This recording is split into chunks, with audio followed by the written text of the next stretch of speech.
স্বাগত ডিবিসি সংবাদে আপনাদের সাথে আছি সোনিয়া আফরিন ইশিতা।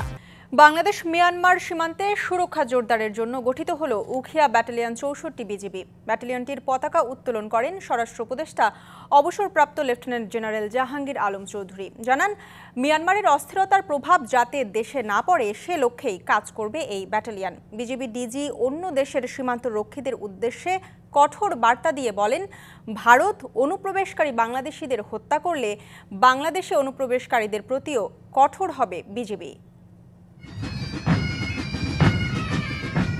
উখিয়া ব্যাটালিয়ন ৬৪ বিজিবির পতাকা উত্তোলন অনুষ্ঠান। একই সাথে পতাকা উত্তোলন হয় ঢাকার স্টেশন সদর দপ্তর ও guard police battalion, Gazipur dog squad K9 ইউনিটের। কক্সবাজার ব্যাটালিয়ন ৩৪ বিজিবির প্রশিক্ষণ মাঠে পতাকা উত্তোলন করেন স্বরাষ্ট্র উপদেষ্টা। উপস্থিত ছিলেন বিজিবির মহাপরিচালক মেজর জেনারেল মোহাম্মদ আশরাফুজ্জামান সিদ্দিকী সহ বাহিনীর ঊর্ধ্বতন কর্মকর্তারা। বিজিবি ডিজি সীমান্ত রক্ষায় নবগঠিত এই ব্যাটালিয়ন সহ বিজিবির প্রতিটি সদস্যকে দৃঢ় প্রত্যয়ে কাজ করে যাবার আহ্বান জানান। এ সময় গণমাধ্যমের প্রশ্নে তিনি জানান, ভারত সীমান্ত হত্যা বন্ধ না করলে বাংলাদেশে অনুপ্রবেশকারীদের উপর কঠোর হবে বিজিবি। মায়ানমার সীমান্ত কেউ যদি অবৈধভাবে অনুপ্রবেশ না করে মায়ানমারের অভ্যন্তরে, নারকোটিক্স বলেন, ইয়াবা বলেন বা অন্যান্য যে কারণে হোক, যদি ক্রস না করে তার নিরাপত্তার কোনো ঝুঁকি নাই। নিরাপত্তার যদি কোনো ঝুঁকি থাকে সেটা সেই নিরাপত্তা দেওয়ার জন্য আমরা বিজিবি তৈরি আছি। অনুষ্ঠানে স্বরাষ্ট্র উপদেষ্টা বলেন, বাংলাদেশ মিয়ানমার সীমান্তে সুরক্ষা জোরদারের জন্য উখিয়া ব্যাটালিয়ন ৬৪ বিজিবি ছিল সময়ের দাবি। রোহিঙ্গা সমস্যাতে একটা বড় ধরনের সমস্যা রয়ে গেছে, এই জন্য এই ব্যাটালিয়নটা খুবই দরকার ছিল। ভবিষ্যতে আমরা চেষ্টা করবো যদি এখান থেকে আরও ব্যাটালিয়ন দরকার হয় আমরা আরও ব্যাটালিয়ন এখান থেকে রেজ করবো। বাট এই এলাকাটা যেন শান্তিপূর্ণভাবে থাকতে পারে, জনগণ যেন শান্তিতে থাকতে পারে এবং বর্ডারটা যেন নিরাপদ এবং শান্তিপূর্ণ থাকে, এই চেষ্টা আমরা করে যাব।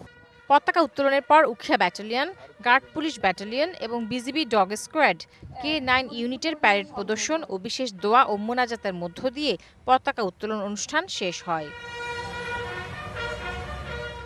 Tahsina Jesi, DBC news, Dhaka. দেশে বায়ু দূষণের ক্ষতিকর প্রভাব শুধু শারীরিক নয়, মানসিক স্বাস্থ্যেরও ক্ষতি হচ্ছে।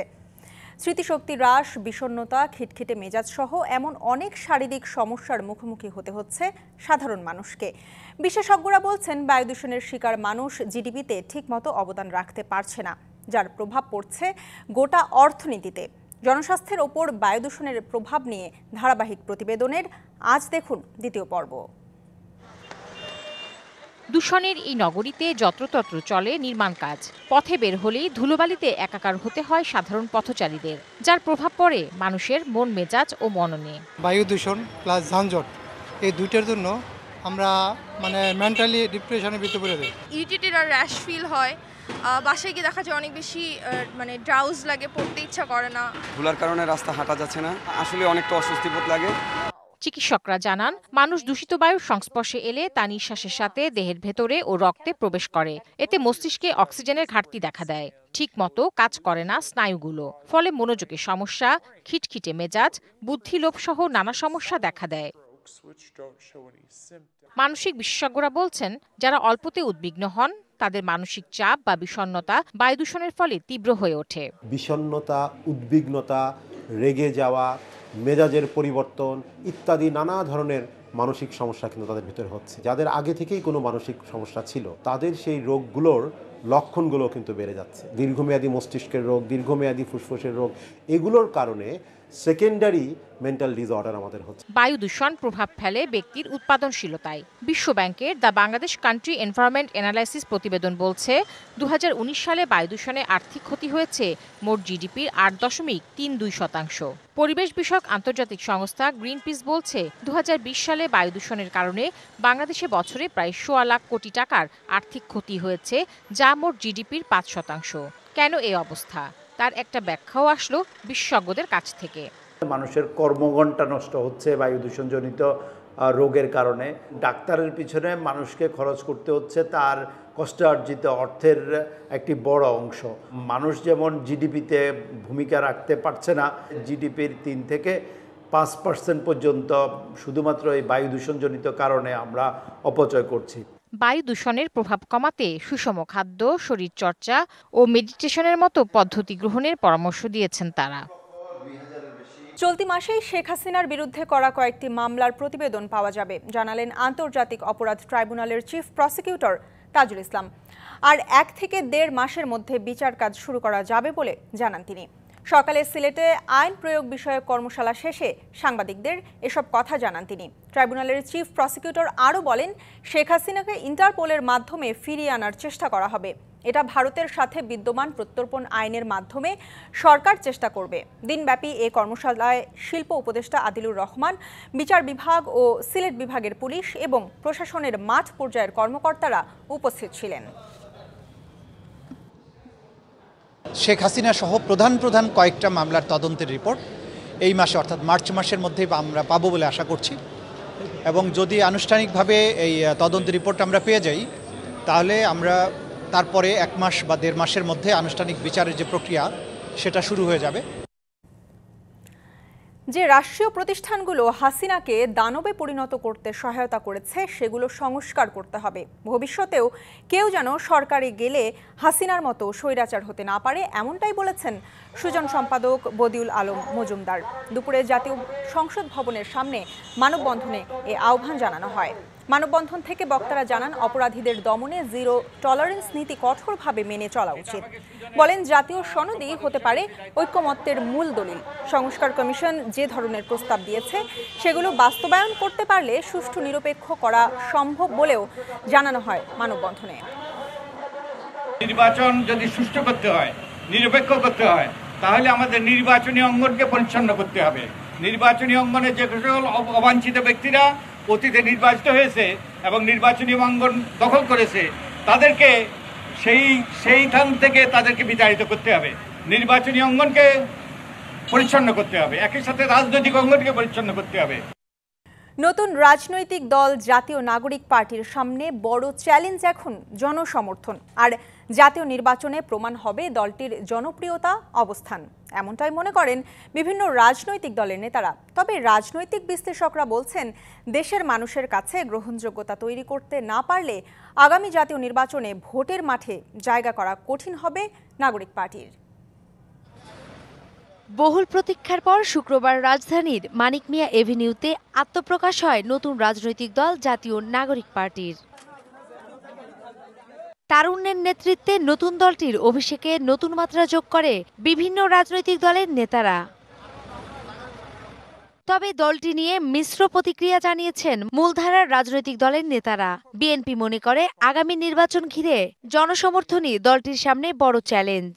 কেবল নিজে বললে হবে না, জনগণের কাছে যেতে হবে এবং জনগণের কাছে পরীক্ষায় তারা কতটুকু উত্তীর্ণ হয় এটা তাদের বিষয়।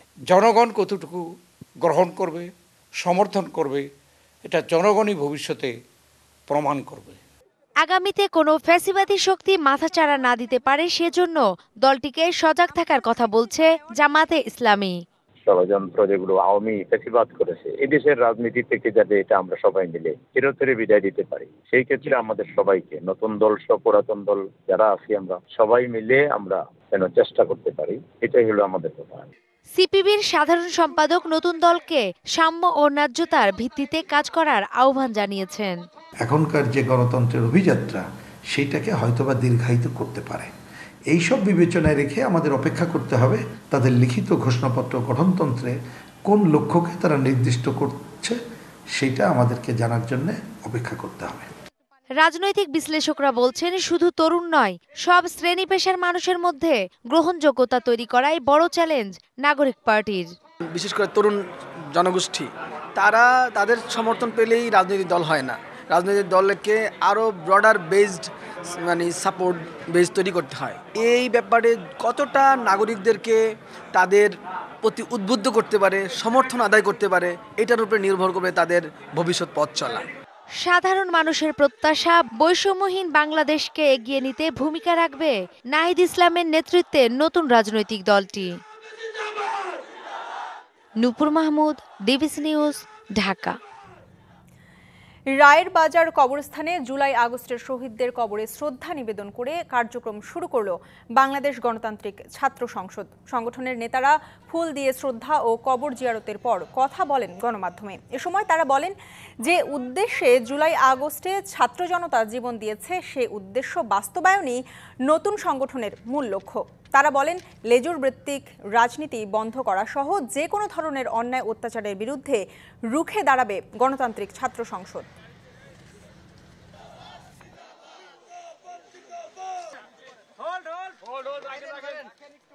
ক্যাম্পাস পর্যায়ে এবং জাতীয় পর্যায়ে নতুন বন্দোবস্ত, নতুন ব্যবস্থা হাজির করার যে নতুন ছাত্র সংগঠন তারা তৈরি হয়েছেন, আবির্ভূত হয়েছেন, সেটা দায় এবং দরদের জায়গা থেকে, দায়িত্বের জায়গা থেকে তারা তাদের দ্বিতীয় দায়িত্ব পূরণ করতে চায়। গত 54 বছরে বাংলাদেশে কোনো সুষ্ঠু ধারার ছাত্র রাজনীতি তৈরি হয়নি। সেই ধারাবাহিকতায় একটি সুষ্ঠু ধারার মেধা মননের দায় এবং দরদের ছাত্র রাজনীতি প্রতিষ্ঠার জন্য বাংলাদেশ গণতান্ত্রিক ছাত্র সংসদের যাত্রা শুরু হয়। পাবনার সাথিয়ায় মধ্যরাতে সড়কে গাছ ফেলে বাস ও ট্রাক সহ অন্তত 40টি গাড়িতে ডাকাতির ঘটনার অভিযোগ এসেছে। শুক্রবার রাত 1:30টার দিকে বেড়া বাঘাবাড়ি হয়ে ঢাকা যাবার বিকল্প পাবনা সাথিয়া সড়কের ছেচানিয়া ব্রিজের পাশে এই ঘটনা ঘটে বলে দাবি স্থানীয়দের। তবে প্রশাসনের দাবি গণমাধ্যমে অতিরঞ্জিতভাবে এই সংবাদ প্রকাশ করা হয়েছে। স্থানীয়রা জানান রাত 1:30টার দিকে ছেচানিয়া ব্রিজের পাশে সড়কে গাছের গুঁড়ি ফেলে প্রথমে একটি পণ্যবাহী ট্রাক আটকে রাখে ডাকাতরা। সড়কটি ব্যস্ত হওয়ায় মুহূর্তেই বাস, ট্রাক, প্রাইভেট কার সহ 40টি গাড়ির জট সৃষ্টি হয়। এ সময় 40 থেকে 50 জন হাসুয়া, রামদা, ছুরি, চাকু সহ বিভিন্ন ধারালো অস্ত্র নিয়ে গাড়িগুলোতে লুটপাট চালায়। ভাঙচুর চালানো হয় কয়েকটি গাড়িতে। পরিবহন শ্রমিক ও যাত্রীদের মারধর করে তাদের সাথে থাকা মোবাইল, টাকা ও অন্যান্য জিনিসপত্র লুট করে। তবে পুলিশ জানিয়েছে ডাকাতেরা গাছ কেটে রাস্তা বন্ধ করে একটা হাইস গাড়ির পথ আটকে 5 যাত্রীর কাছ থেকে মোট 15 লাখ টাকা মূল্যের নগদ টাকা ও অন্যান্য মূল্যবান দ্রব্য ছিনিয়ে নেয়। একই সাথে একটি সিএনজি আটকে চালকের কাছ থেকে মোবাইল ছিনিয়ে নিয়ে ঘটনাস্থল থেকে চলে যায়। ঘটনা তদন্ত করে দেখা হচ্ছে বলে জানিয়েছে পুলিশ। প্রায় 10-20টার মতো গাড়িতে ডাকাতি হয়েছে। সদর বাজারে যাতি এখানে গাছ ফেলার দেওয়া ছিল, পেপসির বোতল লইছে, মেলা কিছু পাবি যাবি করি। রাত্রে আমাদের চলাফেরা করা খুব রিস্ক, আগে ছিল না, এখন আবার এই যে ডাকাতি শুরু হয়ে গেছে। আমরা ডাকাতরা যারাই হোক আমরা ওদেরকে শনাক্তপূর্বক আইনের আওতায় নিয়ে আসতে সক্ষম হব। ডিবি পরিচয়ে কেউ তুলে নেওয়ার চেষ্টা করলে গোয়েন্দা কার্যালয়ে জানানোর অনুরোধ করেছেন ঢাকা মহানগর গোয়েন্দা পুলিশের অতিরিক্ত কমিশনার রেজাউল করিম মল্লিক। সকালে ডিএমপি মিডিয়া সেন্টারে ব্রিফিংয়ে এসব কথা বলেন তিনি। পবিত্র রমজানে আইন শৃঙ্খলা পরিস্থিতি নিয়ে ব্রিফিংয়ে তিনি বলেন চিহ্নিত সন্ত্রাসীদের বিরুদ্ধে অল আউট অ্যাকশন চলবে, বিশেষ অভিযান চালাবে গোয়েন্দারা। বলেন যে কোনো অপরাধীর বিরুদ্ধেই থাকবে জিরো টলারেন্স। ডিবি প্রধান জানান রমজান ঘিরে আইন শৃঙ্খলা পরিস্থিতি উন্নতি করতে তথ্য প্রযুক্তি ভিত্তিক নজরদারি বাড়ানো হয়েছে। তার দাবি যৌথ বাহিনীর পাশাপাশি ডিবি পুলিশও কাজ করছে। জুলাই আগস্ট জনসাধারণের প্রতি আমাদের আহ্বান, এখন ডিবি পরিচয়ে কেউ গোপনে তুলে নেওয়া বা সিভিল পোশাকে তল্লাশি এই ধরনের কার্যক্রম কেউ করলে আমাদেরকে অবহিত করবেন। পাশাপাশি নাশকতা করতে পারে এমন কোনো তথ্য থাকলে ডিবিকে সহায়তা করুন। আপনাদের পরিচয় গোপন রেখে সম্পূর্ণ নিরাপদ রেখে আমরা প্রয়োজনীয় ব্যবস্থা গ্রহণ করব। আজ দেশের আকাশে চাঁদ দেখা গেলে আগামীকাল রবিবার থেকে সারা দেশে শুরু হবে পবিত্র রমজান মাস। তারই প্রস্তুতি চলছে রাজধানীর বাজারগুলোতে। সবজি ও ফলের বাজারে ভিড় বেশি, চাহিদা বাড়ায় লেবু, শসা, বেগুন, খেজুর সহ বেশ কিছু পণ্যের দাম বেড়েছে। তবে এসব পণ্যের দাম দ্রুত কমবে বলে জানান বিক্রেতারা। বাজারে নজরদারি বাড়ানোর তাগিদ ক্রেতাদের। শুরু হবে 1 মাসের সিয়াম সাধনা, তারই প্রস্তুতি বাজারে বাজারে। নিত্যপণ্যের বাজারে ভিড় করছেন ক্রেতারা। ইফতার এবং সেহরির জন্য প্রয়োজনীয় পণ্য কিনছেন রাজধানীবাসী। সবজি এবং ফলের দোকানে ভিড় বেশি।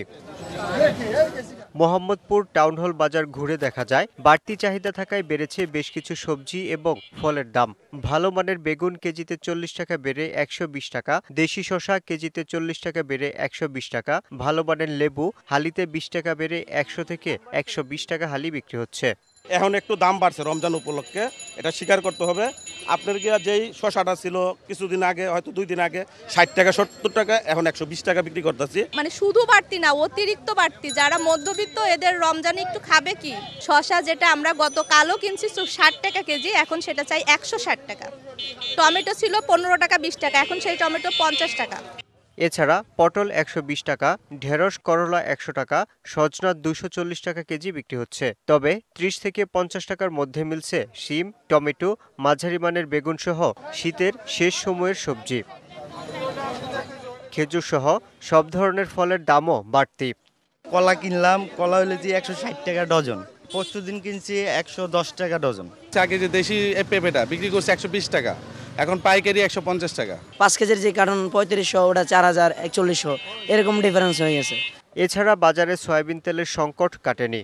গতকালকে দিয়েছি 2 কার্টন 2 লিটারের, 5 লিটার দেয়নি, 1 লিটারও দেয়নি। আবার ওই মাঝে মাঝে আবার কালকে পরশু যদি দেয় আবার বিক্রি করুন। রমজান মাসে নিত্যপণ্যের দাম স্থিতিশীল রাখতে টিসিবির মাধ্যমে পণ্য বিক্রি করছে সরকার। তবে চাহিদা অনুযায়ী পণ্য না থাকায় বিশৃঙ্খলা তৈরি হয়েছে। যারা সিন্ডিকেট করে ব্যবসা করে 15 জন 20 জন, এরা নিয়ে ব্যবসা করে, বুঝছেন, এদের কারণে আমরা পাই না, আমাদের বের করে দেয়। এখন একটা এরিয়ার ভিতরে যদি 200 মাল দেয় আর লোক যদি 1000 থাকে, তখন আমরা মাল দিতে আসলে বিপদ হয় আমাদের। Yusuf Rana, DBC news, Dhaka. বসবো নাকি না? একাই বসি।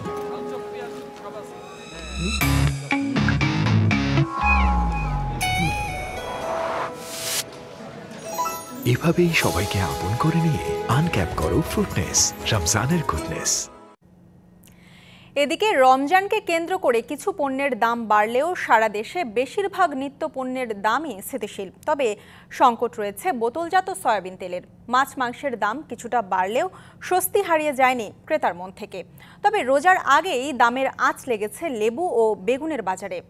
বাড়েনি খেজুর, ছোলা সহ অন্যান্য নিত্য পণ্যের দাম। খুলনার বাজারে বোতলজাত খুব একটা দেখা না মিললেও পাওয়া যাচ্ছে খোলা সয়াবিন তেল। বিক্রি হচ্ছে প্রতি লিটার 190 টাকা থেকে 200 টাকা। সবজির মধ্যে কেজিতে 20 থেকে 30 টাকা বেড়ে বেগুন বিক্রি হচ্ছে 60 থেকে 70 টাকা। কেজিতে 20 থেকে 30 টাকা বেড়েছে শসা এবং ক্ষীরা। স্থিতিশীল মাছ ও মাংসের দাম। ছোলা বিক্রি হচ্ছে 100 থেকে 105 টাকা কেজি দরে। গত বছরের তুলনায় এবছর দাম কম খেজুর ছোলা। বাজার মোটামুটি এখন নিয়ন্ত্রণে, কিন্তু চাউলের দামটা একটু বেশি। যদি চাউলের দামটা একটু যদি কম থাকতো তাহলে সাধারণ মানুষের ক্রয় ক্ষমতার ভিতরে থাকতো। এদিকে গাজীপুরে রমজান উপলক্ষে কাঁচা বাজার ও মুদি পণ্যের দাম কিছুটা স্বাভাবিক থাকলেও বোতলজাত সয়াবিন তেলের ঘাটতি রয়েছে। তবে বিক্রেতাদের দাবি 1 সপ্তাহের মধ্যে স্বাভাবিক হবে সয়াবিন তেলের বাজার। এখন অ্যাভেলেবেল আছে, কিন্তু এই সপ্তাহের মধ্যে বোতল তেল অ্যাভেলেবেল পাওয়া যাবে, সমস্যা নেই। সব কোম্পানি বোতল ছেড়ে দিচ্ছে এখন। রংপুরে রমজানে বাজারে প্রয়োজনীয় পণ্যের পসরা নিয়ে প্রস্তুত ব্যবসায়ীরা। চাহিদা অনুযায়ী পর্যাপ্ত সরবরাহ থাকায় দাম এখনও নাগালের মধ্যে রয়েছে। তবে কিছুটা সংকট রয়েছে বোতলজাত সয়াবিন তেলের। যদিও পাম অয়েল, সরিষা ও খোলা সয়াবিনের সরবরাহ স্বাভাবিক। বিক্রেতারা বাজার পরিস্থিতি স্বাভাবিক বলে দাবি করলেও ক্রেতারা আশঙ্কা করছেন মনিটরিং ব্যবস্থা জোরদার করা না হলে সক্রিয় হতে পারে সিন্ডিকেট। সয়াবিন তেল পাওয়া যাচ্ছে না, সয়াবিন তেল বিক্রি করতে পারতেছি না, কোম্পানিরা দিচ্ছে না মাল। মোটামুটি এবারকার দেশি ফলের পণ্যের দাম কমে আছে। বস্তা খেজুরটার দাম কমছে, আর গতবার বেচছিলাম 200 টাকা, এবার বেচছি 160 টাকা। ময়মনসিংহের বাজারে মাছ ও মাংসের দাম বেড়েছে। বাড়তি রয়েছে লেবু, শসা ও বেগুনের দামও। একটু বড় সাইজের লেবু বিক্রি হচ্ছে 100 টাকা হালিতে। তবে রোজার পণ্য হিসেবে পরিচিত খেজুর, ছোলা, চিড়া, মুড়ি ও গুড়ের দাম স্থিতিশীল। রমজানটা আসলেই এই যে এরকম সময়ে একে তো হইলো ঘুরে আসলে দাম বাড়ে, দ্বিতীয়ত রমজান, এই দুইটা প্লাস হয়ে লেবুর বাজার দাম বেড়ে গেছে। মোটামুটি স্বাভাবিক আছে, বেগুন আর লেবুর দাম অতিরিক্ত হয়ে গেছে। একই চিত্র দেশের অন্যান্য বিভাগীয় শহর এবং জেলাগুলোতেও। হিমাদ্রি রাহা, ডিবিসি নিউজ ডেস্ক। রমজানে অসাধু ব্যবসায়ীরা যখন দ্রব্যমূল্য বাড়িয়ে দেন, তখন নাবিল গ্রুপ তাদের প্রতিটি পণ্যের দাম কমিয়েছে। এছাড়া 50,000 দরিদ্র মানুষকে দেয়া হচ্ছে বিনামূল্যে চাল, ডাল, তেল, খেজুর সহ 11 কেজির একটি উপহার সামগ্রীর বস্তা। সকালে রাজশাহীর খড়খড়ি এলাকায় অবস্থিত নাবিল গ্রুপের কার্যালয়ে খাদ্য সামগ্রী বিতরণ কর্মসূচির উদ্বোধন করা হয়। অনুষ্ঠানে নাবিল গ্রুপের ব্যবস্থাপনা পরিচালক আমিনুল ইসলাম স্বপন বলেন, রমজানে বিশ্বের অনেক দেশে পণ্যের দাম কমানো হয়, অথচ আমাদের দেশের ব্যবসায়ীরা এই পবিত্র মাসে দাম বাড়িয়ে মানুষকে চরম ভোগান্তিতে ফেলে। নাবিল গ্রুপ রমজানে সকল পণ্যের মূল্য কমিয়েছে। আশা করছি অন্য ব্যবসায়ীরাও মূল্য কমিয়ে সাধারণ মানুষের পাশে থাকবেন। এক মাসের মধ্যে নির্বাচনী রোডম্যাপ না দিলে রাজনৈতিক শক্তিগুলো বসে পরবর্তী সিদ্ধান্ত নেবে, এমন হুঁশিয়ারি দিয়েছেন বিএনপির স্থায়ী কমিটির সদস্য সালাউদ্দিন আহমেদ। রাজধানীর ডিপ্লোমা ইঞ্জিনিয়ার ইনস্টিটিউশনে আয়োজিত এক আলোচনা সভায় তিনি সৎ উদ্দেশ্য থাকলে সংবাদ সম্মেলন করে প্রধান উপদেষ্টাকে রোডম্যাপ ঘোষণার আহ্বান জানান। আমি আহ্বান করব, মাননীয় প্রধান উপদেষ্টা, আপনি নিয়ে বিনিয়ে আর বলার প্রয়োজন নেই। যদি আপনি কোনো বাহানায় এই মাসের মধ্যে জাতীয় সংসদ নির্বাচনের রোডম্যাপ প্রদান না করেন, তাহলে সেটা আমরা রাজনৈতিকভাবে গণতান্ত্রিক শক্তিগুলো বসে আমাদেরকে পুনরায় নির্ধারণ করতে হবে আমরা কোন প্রক্রিয়ায় গণতান্ত্রিক সংবাদে এই ছিল এখনকার মতো। ডিবিসি নিউজের সংবাদগুলো পড়তে ভিজিট করুন dbcnews.tv আর ভিজিট করুন ডিবিসি নিউজের ফেসবুক পেজ এবং ইউটিউব চ্যানেল। ডিবিসির সঙ্গেই থাকুন।